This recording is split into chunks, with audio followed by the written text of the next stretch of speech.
Hello friends, তোমরা দেখছো dream job YouTube channel. তো আজকে আমরা যে বিষয়টা আলোচনা করব সেটা অত্যন্ত গুরুত্বপূর্ণ। বিপিএসসি জেনারেল যে পেপারটা থাকে, খুবই গুরুত্বপূর্ণ একটি পেপার। তার সিলেবাস কি আছে সেটা নিয়ে আজকে আমরা ডিসকাশন করব। খুব দ্রুত এই ক্লাসটি আমি শেষ করব, 2 থেকে 3 মিনিট তোমরা সম্পূর্ণ ক্লাসটি দেখবে এবং তারপরেও যদি কোনো কিছু জানার থাকে অবশ্যই কমেন্ট করতে ভুলবে না। বিপিএসসি মোট যে পরীক্ষা নেয় তার মধ্যে 40 নম্বর থাকে জেনারেল পেপার, ঠিক আছে। কিন্তু এই জেনারেল পেপারের স্পেসিফিক সিলেবাস কিন্তু বিপিএসসি দেয় না, ঠিক আছে। তাও আমরা বিভিন্ন প্রিভিয়াস ইয়ারের প্রশ্ন ঘেঁটে যেটা বুঝতে পারছি যে যেই অংশ থেকে 40 নাম্বার আসে সাধারণত সেগুলি হলো, তোমরা দেখে নাও। প্রথমত থাকবে আইএনভি থেকে, অর্থাৎ ইন্ডিয়ান ন্যাশনাল মুভমেন্ট, অর্থাৎ কংগ্রেস যে যুগটা আছে ইন্ডিয়ান ন্যাশনাল মুভমেন্ট, সেখান থেকে প্রশ্ন আসে।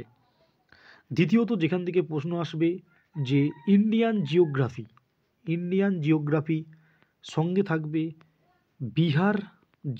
বিহারের যে জিওগ্রাফি সেটি থাকবে, ঠিক আছে।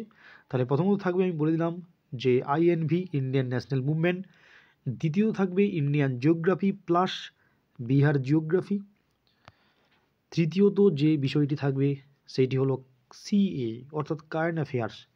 এখানে কিন্তু খুব গুরুত্বপূর্ণ, এখানে কিন্তু শুধুমাত্র ইন্ডিয়া রিলেটেড সিএ থাকবে না, India plus Bihar related plus আন্তর্জাতিক অর্থাৎ ইন্টারন্যাশনাল যে ঘটনাগুলো হয়ে থাকে সেখান থেকেও প্রশ্ন আসে।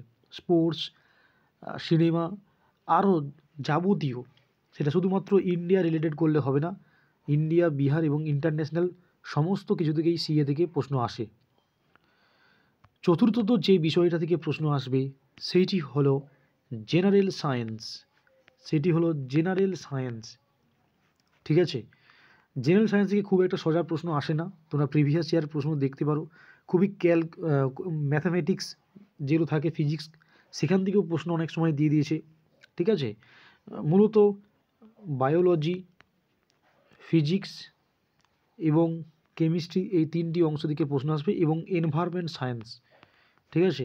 এই 4টি পোর্শন থেকেই প্রশ্ন আসবে, কিন্তু প্রশ্নগুলো খুব একটা সহজ আসে না, প্রিভিয়াস ইয়ারের প্রশ্ন দেখে যা বুঝতে পেরেছি। এবং পঞ্চমত এবং শেষ যেখান থেকে প্রশ্ন আসবে সেটা হচ্ছে ম্যাথামেটিক্স, ঠিক আছে। সেটা হচ্ছে ম্যাথামেটিক্স।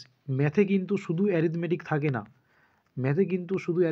না, এর সঙ্গে ম্যানসুলেশন এবং জিওমেট্রি থেকেও কিন্তু প্রশ্ন আসে। অর্থাৎ ন্যাচারাল যে কম্পিটিটিভ এক্সাম হয় সেখানে যেমন শুধু অ্যারিথমেটিক থেকে প্রশ্ন আসে, বিপিএসসি টিচার নিয়োগে কিন্তু শুধুমাত্র অ্যারিথমেটিক থেকে প্রশ্ন আসে না, তার সঙ্গে জ্যামিতি এবং মেনসুরেশন থেকেও কিন্তু প্রশ্ন আসে।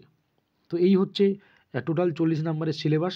এখান থেকে কিন্তু টোটাল 40 নাম্বার হবে, ঠিক আছে। এবং এই 40 নাম্বারই কিন্তু একটা নির্ণায়ক ভূমিকা নেয়। তো ক্লাসটি কেমন লাগলো অবশ্যই জানাতে ভুলবে না, নতুন হলে অবশ্যই সাবস্ক্রাইব করবে এবং প্রত্যেকে অসংখ্য ধন্যবাদ সম্পূর্ণ ক্লাসটি দেখার জন্য।